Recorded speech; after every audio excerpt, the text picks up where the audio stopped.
It's hard to talk about what I was trying to capture overall with the tone and feel of WALL-E without mentioning a bit about my past, which was that I was a usher in an art house theater that was very local and small. And so I saw a lot of art house cinema that I would have never chosen to otherwise. And being educated and entertained in ways I did not expect. And you know, most of them are very adult, and I don't mean that in a risque way, but like complex issues about life and not a lot of happy endings, you know? And I just knew that it was different. It was different than when I was going to the cinema complex on the weekend and I was seeing Raiders of the Lost Ark or Road Warrior or Tootsie, you know? I mean, I was still seeing great movies and being incredibly satisfied, but it was a different thing. It was life-affirming. There was a tone that I was not getting out of Hollywood. And one felt big, and the other felt small. And they felt, and that wasn't a negative and a positive, it was that they were fulfilling in very, very different ways.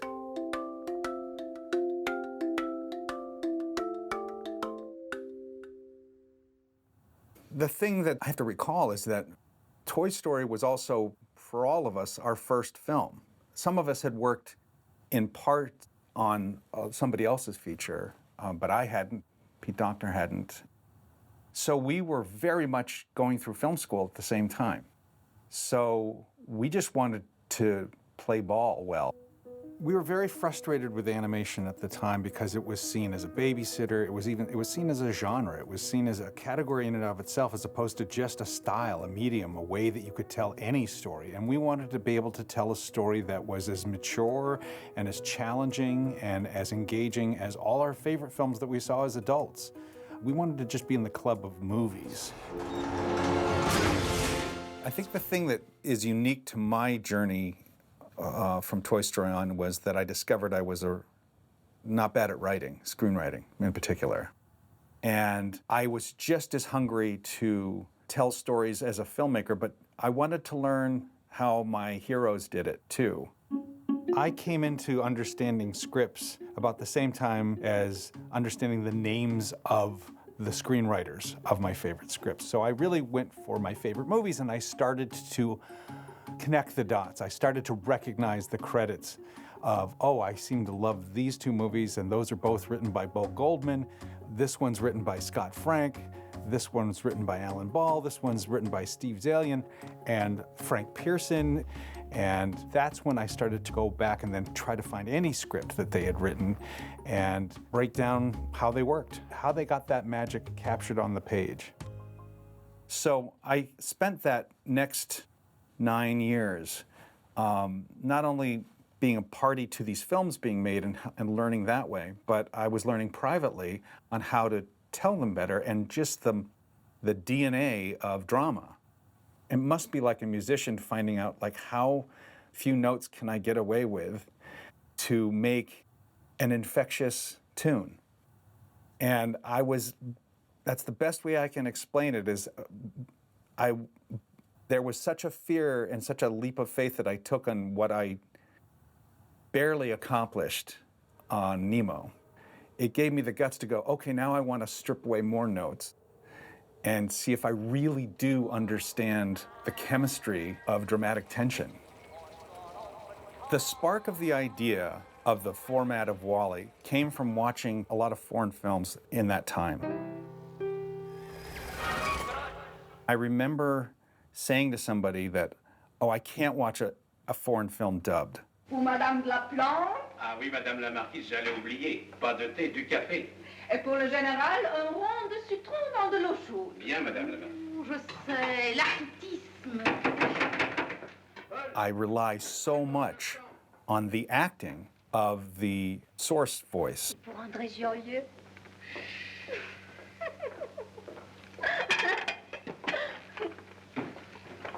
And the minute I said that, I remember thinking, wow, I wonder if you could make a foreign film of a foreign language that nobody knows, and it would cut through to everybody. And that's really the genesis of WALL-E. It wasn't, can I make a silent movie? Because there's nothing silent about WALL-E. It's very dependent on audio. And I wanted the entire palette of what you get from watching a foreign film, but the subtitles just aren't on. That's the DNA of film. like if the sound goes off, the film keeps going.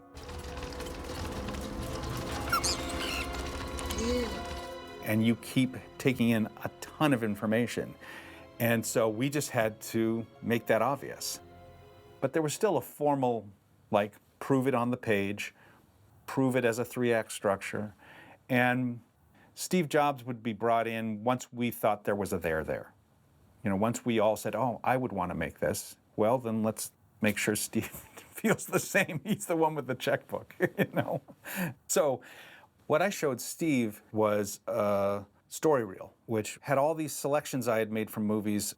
All of them were, for very different reasons, keeping you very engaged cinematically, keeping you incredibly invested in the drama of the scene and wanting to know, having to know what will happen next. And particularly, if I've picked the right scenes, what will the character choose to do next? Because that's the great brass ring.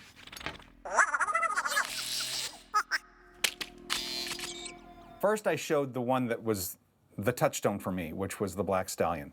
There's the scene where he's on the beach and they've been wary of each other, and suddenly they're in the same spot and he gets the guts to try to feed him with a leaf. That tension is so palpable. It has all the ingredients that great drama does. Like, that horse could kill him. You realize that without it being called attention to, it's under tremendous stakes. And it's such a simple, innocent desire that's masking all that of just, I want to feed the animal.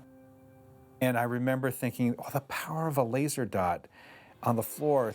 And I realized, I bet you could make a whole scene out of just tracking a laser dot.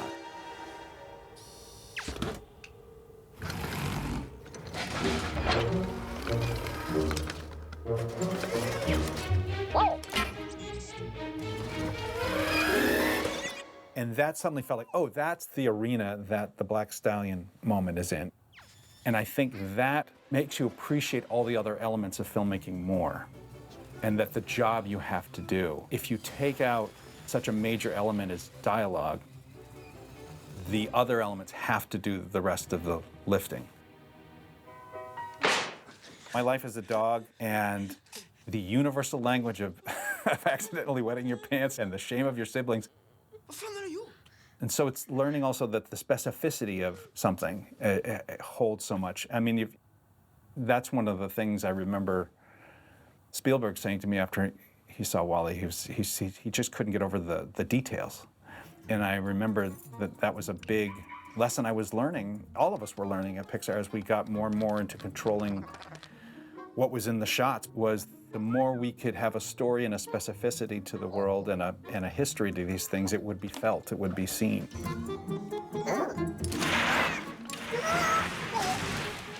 Lost in translation, this was easy stuff. Visual gags are easy to think they're going to be powerful in silent cinema, because that's what the first thing you think of when you think of Chaplin or Keaton. But to see it in modern times with Bill Murray and the elliptical, you can easily forget how much you can milk a simple situation. Even though it's my bread and butter, you fall into the trap of overcomplicating things, as opposed to just, oh, no, strip it away. All I have is this machine and me and a lot of time. And you just think smarter. The fact that you could carry high stakes, real drama, and humor all at once, it was just this beautiful balance. Can I have the emotion? Can I have the drama? Can I have the stakes? But can I have the humor and the wonder? Like, can I have it all? The other thing I did show, because I didn't want to assume Steve was a sci-fi nerd like the rest of us, was a little collage of what I liked and what I didn't like about the world of robots in cinema. And since that was a good thing to just inform my crew, I thought it would be a good thing to inform Steve, because robots can mean a lot of things, and I didn't think he was an aficionado on the subject. So I got Steve on board and to understand sort of the playground we were going to be in. But there were films that I was specifically inspired by.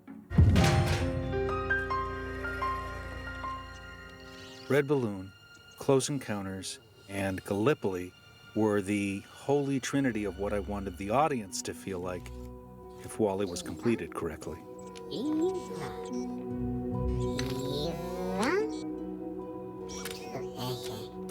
All three of the films have a main character that's yearning to break from their circumstances. And I didn't think about this consciously at first. I just remember those kept coming up as I was developing the nascent idea of WALL-E. But it's interesting when I look back and I go, oh, one was when I was 5, one was when I was 12, and one when I was 18. So clearly there's an arc to these formative moments cinematically for me. And Red Balloon, I saw when I was in kindergarten, and I thought it was practically a documentary of my life. I was in a small sea village, I was a runt, I was picked on, and I couldn't stop imagining and anthropomorphizing anything that I saw. And so to see this red balloon just simply follow a boy down a street, I was enraptured. The thing that drew me to look back at Red Balloon for WALL-E was that you couldn't make it simpler. It is a red sphere with a dangly piece of rope. Yet, how many emotions and how many attitudes did that red balloon go through? It was cautious, it was angry, it was curious and mischievous, and it never did anything except move in space. So it just shows you the power of how you can infer things when you literally have an object with nothing on it.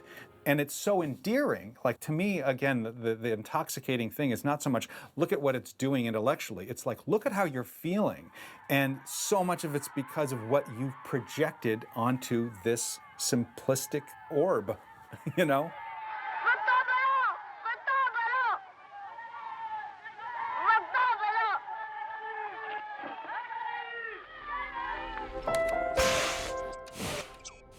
Then in Close Encounters, I remember my mother crying because she was sort of a frustrated stay-at-home mom that was a frustrated artist, actress that didn't really get to realize her dreams. And so I think there was something about Richard Dreyfuss getting to get away from the kids and go up in space. But I just remember the thrill of being scared and in awe at the same time.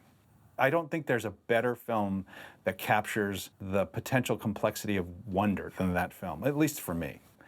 But there was always that delight and that impishness and joy that kind of would sneak its way in, and it was always visually engaging. I'm so connected to feeling before thought. And so I just go, there's a feeling I had in that film that I would just love to carry for WALL-E. And then Gallipoli is a little bit more of a leap. I know I want to go into film at that point when that movie comes out. I think it's 81. And I'm starting to appreciate the nuts and bolts behind storytelling and filmmaking in a very rudimentary way. I think I watch that film once a year. As a matter of fact, I probably watch the beginning of Gallipoli more often than I watch the whole film because I get so satisfied so quickly. These are simple things that you start to understand, but they're the perfect choice for the narrative of that moment. The coach on the right side of frame staring at him, the runner on the left side of frame staring, and you feel the distance, and then the details of just the foot going into the dirt, and then the timing of just suddenly going wide to let him just run. These are all things that like kind of almost seem cliche when you talk about them now, but at the time they were revelatory for me. And it still reminds me that there's always a best choice for how to tell something.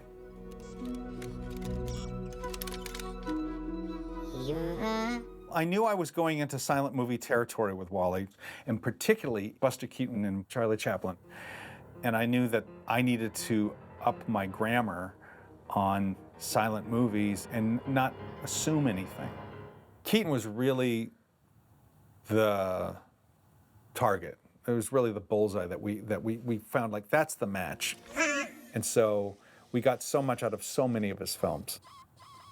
Our co-writer, Jim Reardon, is very much a silent movie aficionado, and I remember him showing me Steamboat Bill Jr. and commenting on how great that hat moment was because Buster never changes, just the hats change. Yet you get sort of an endless variety of entertainment. And it's just the simple projection that a different hat does. That was, I think, the scene that made me completely commit and trust that we could get away with a faceless character that just had eyes.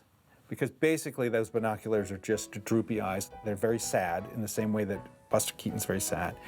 And they don't really change. Like, I can iris in and out so it gives the illusion of eyebrows, and I can make sadder or level. Even? Wally? But the power of what can be done around that was proven to me by the hat scene. And I think there's something, frankly, more, in a weird way, I don't know if this is the right word, sophisticated about the challenge of never changing your face under any circumstance, yet completely being engaged. And I think it draws you in just a little bit more, just because there's just that much less to go by.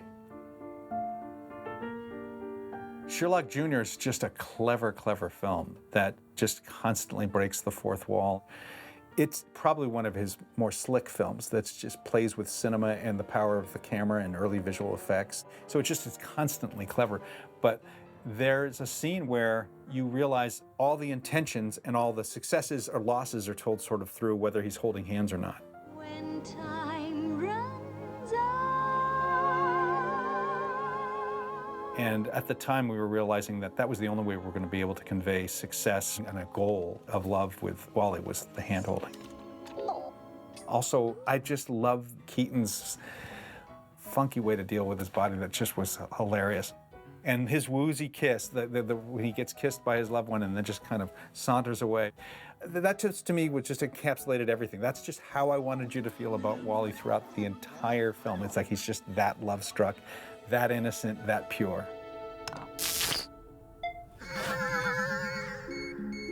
Go West really enforced the attraction and the futility of love. Falling in love with a cow and just the little tells of being smitten. It's the oddest love story. And it's just the traditional pulling the thorn from the lion's paw and suddenly kismet, and I just love the simplicity of that and the oddity of it. And that's sort of the same thing with Wally.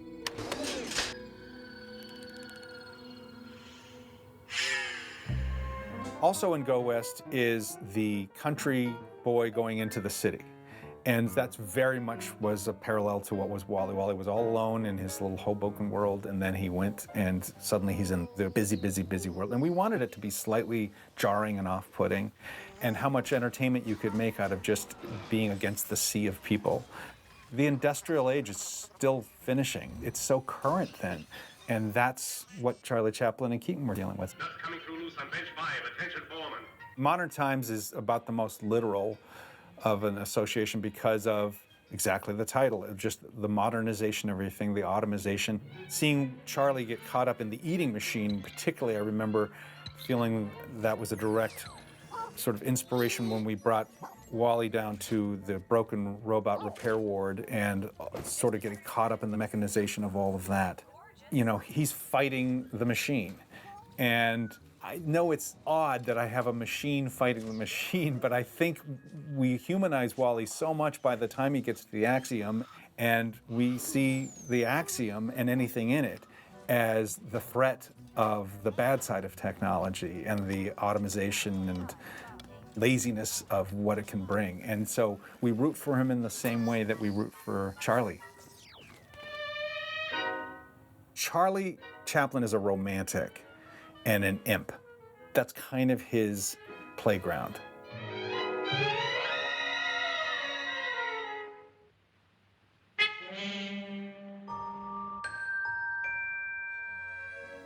Chaplin's Sunny Side definitely inspired the space dance between Wally and Eve, but I have to go outside of the world of silent cinema and give acknowledgement to the dancing scene from The Gate of Orsay.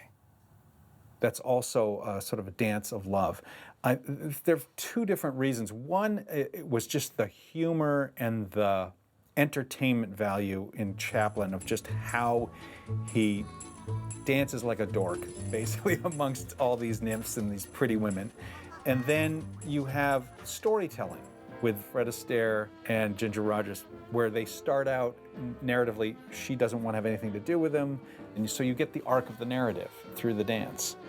And that was, I think, the most attractive to us because we're storytelling, zealots, at Pixar. We would like to use every part of the buffalo to be moving the drama forward. So to have an example of that through dance was inspiring for when we're out in space. How can we move things forward with the relationship? And finally, City Lights is kind of, at least among my peers, seen as the greatest romance in film, or the most impactful, particularly because of its ending. So it was a kind of obvious choice to look at for WALL-E since we knew we were making a romance. And the funny thing is that one of the first things that gave me some courage was the opening with the politicians, and that they're actually, he used sound to amplify character.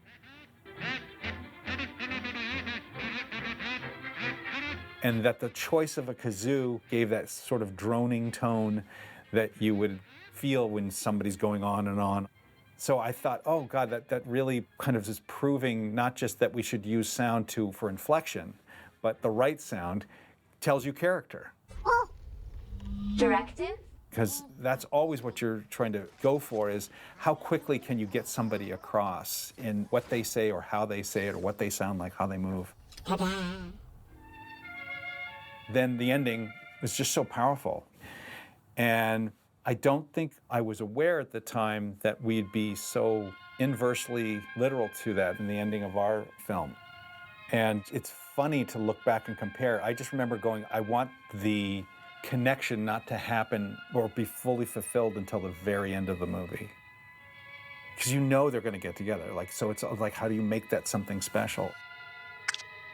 Eva? Wally? Eva?